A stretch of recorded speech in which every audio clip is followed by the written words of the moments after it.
ये मस्जिद शरीफ का अंदरूनी मनाज़िर है। ये उसका तारीख़ी गेट है।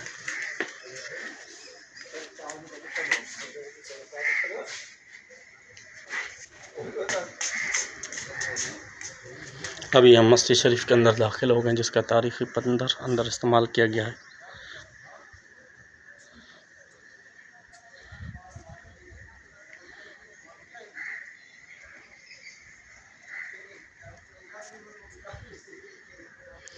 टालपुर दौर की पुरानी मस्जिद है, जिसकी दीवारें आप देखो इतनी मोटी।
दीवारें देखें मस्जिद शरीफ की।